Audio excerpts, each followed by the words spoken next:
الرحمن الرحیم۔ آج ہم نے جس ٹاپک پر جس موضوع پر بات کرنی ہے وہ نماز تراویح کی رکعات کے بارے میں ہے، یعنی کہ نماز تراویح کی کتنی رکعتیں ہیں۔ تو چلتے ہیں ہم اپنی بات کی جانب۔ اجماع امت کا آج تک اس بات پر اتفاق رہا ہے کہ نماز تراویح میں رکعتیں جو ہیں وہ اجماع امت ہے کہ 20 رکعتیں ہیں۔ اس پر ائمہ مجتہدین کا بھی اتفاق ہے کہ 20 رکعتیں جو ہیں وہ نماز تراویح میں ادا کرنی چاہیے۔ اس کے بعد صحیح مسلم میں حضرت سیدنا ابو ہریرہ رضی اللہ تعالیٰ عنہ آپ سے مروی ہے، ارشاد فرماتے ہیں جو رمضان شریف میں قیام کرے ایمان کی وجہ سے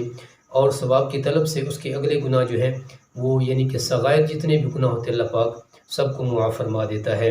تو اسی زمرے میں حضرت سیدنا فاروق اعظم رضی اللہ تعالیٰ عنہ آپ سے مروی ہے کہ رمضان المبارک میں آپ ایک رات مسجد میں تشریف لے گئے اور لوگوں کو علیحدہ علیحدہ جو ہے وہ نماز پڑھتے ہوئے دیکھا، تو آپ رضی اللہ تعالیٰ عنہ آپ نے ارشاد فرمایا کہ میں مناسب جانتا ہوں کہ ان سب کے لیے ایک امام جو ہے وہ مقرر ہونا چاہیے۔ تو اسی پر حضرت سیدنا ابو ہریرہ رضی اللہ تعالیٰ عنہ حضرت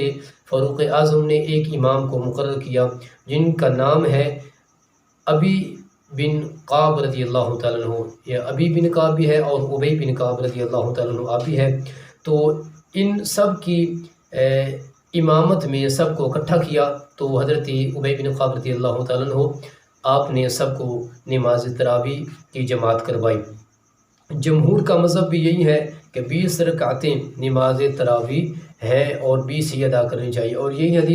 حدیث پاک جو ثابت ہے اس کی سند کو روایت کیا امام بحقی رحمۃ اللہ تعالی علیہ۔ آپ نے حضرت صائب بن یزید رضی اللہ تعالیٰ عنہما آپ سے مروی ہے کہ لوگ فاروق اعظم رضی اللہ تعالیٰ عنہ آپ کے زمانے میں 20 رکعتیں 2 4 5 8 نہیں بلکہ 20 رکعتیں نماز تراویح جو ہے وہ ادا فرمایا کرتے تھے، اور حضرت عثمان و علی کرم اللہ تعالی وجہ الکریم رضی اللہ تعالی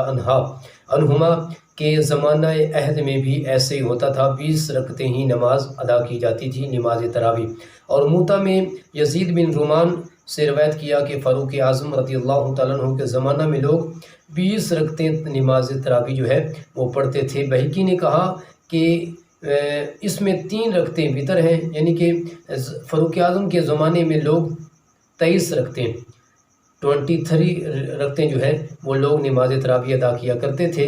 اور امام بحقی نے فرمایا کہ اس میں 3 رکعتیں جو ہے وہ نماز وتر تھیں۔ مولا کائنات کرم اللہ تعالی وجہ الکریم نے ایک شخص کو حکم فرمایا کہ رمضان المبارک میں لوگوں کو 20 رکعتیں پڑھائے۔ اب یہ 1 سال 2 سال 50 سال کی بات نہیں ہے، بلکہ یہ زمانہ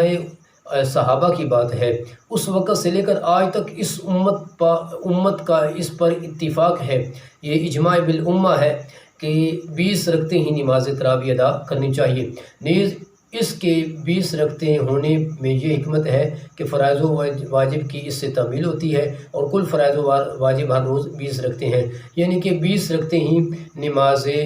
تراویح ادا کرنی چاہیے۔ اور کچھ لوگ ہیں جو 8 پڑھتے ہیں، یہ سوال بھی ہے جی اگر 8 رکعتیں پڑھ لی جائے تو کیا پھر نماز تراویح نہیں ہوگی؟ ایسا نہیں ہے، بلکہ یہ ایک حدیث مبارکہ ہے۔ آقا علیہ السلام حضرت عائشہ صدیقہ رضی اللہ تعالیٰ عنہ آپ فرماتی ہیں کہ جانے جانا صلی اللہ علیہ وسلم آپ رمضان شریف کے علاوہ بھی آقا علیہ السلام 8 رکعتیں علیحدہ یعنی کہ ادا فرمایا کرتے تھے۔ تو 3 دن تک صحابہ کو آقا علیہ السلام نے دیکھا کہ لوگ اس کی بڑی جو ہے وہ تائید کر رہے تھے، لوگ بڑی زیادہ نماز تراویح کی طرف رجحان فرما رہے تھے۔ تو آقا علیہ السلام نے ارشاد فرمایا کہ ایسا نہ کرو، کیونکہ حضور فرما دیتے تو نماز تراویح جو ہے وہ فرض ہو جاتی جیسے کہ بقیہ نماز فرض ہیں۔ اس لیے نماز تراویح کی 20 رکعتیں حضرت سیدنا فاروق اعظم رضی اللہ تعالیٰ عنہ آپ سے مروی ہیں، آپ نے 20 کی جماعت کروائی اور لوگوں کو بھی حکم فرمایا۔ 8 رکعتوں کا کہیں بھی ثبوت نہیں ہے، اور یہ ذہن میں رکھیں، اس پر تمام ائمہ کا، امام اعظم ابو حنیفہ کا تو خیر اس پر اتفاق ہے ہی، اور بقیہ بھی امت جتنے بھی ائمہ مجتہدین ہیں، جتنے بھی ائمہ فقہ ہیں، سب کا اس پر اتفاق ہے کہ سب نے 20 رکعتوں پر ہی اتفاق کیا۔ امام شافعی رحمۃ اللہ علیہ ہے، امام محمد ہے، امام احمد ہے، جتنے بھی امام ہیں سب نے 20 رکعتوں کا حکم فرمایا، تو ہمیں بھی 20 رکعتیں ہی ادا کرنی چاہیے۔ اور 20 رکعتیں سیدنا فاروق اعظم نے ہی شروع کروائی تھی، حضرت علی پاک نے بھی یہی فرمایا، اس لیے ہمیں چاہیے کہ ہم 20 رکعتیں ہی ادا کریں۔ ایک دوست نے سوال کیا ہے کہ اگر نماز تراویح میں کوئی ساتھی شامل ہوا ہے تو اس نے پہلے نماز علیحدہ پڑھی ہے امام سے، یعنی کہ وہ فرضوں کی نماز علیحدہ پڑھ چکا ہے، تو اب کیا وہ بندہ پہلے وہ بقیہ اس کی تراویح، مثال کے طور پر میں مثال دے رہا ہوں، سوال اس کا یہ تھا، دراصل سوال یہ ہے کہ ایک بندہ نماز تراویح میں شامل ہوا ہے اور اس نے 4 یا 6 رکعتیں یا 8 رکعتیں یا 10 رکعتیں جماعت کے ساتھ اس نے تراویح میں پڑھی ہیں، اب وہ پہلے کیا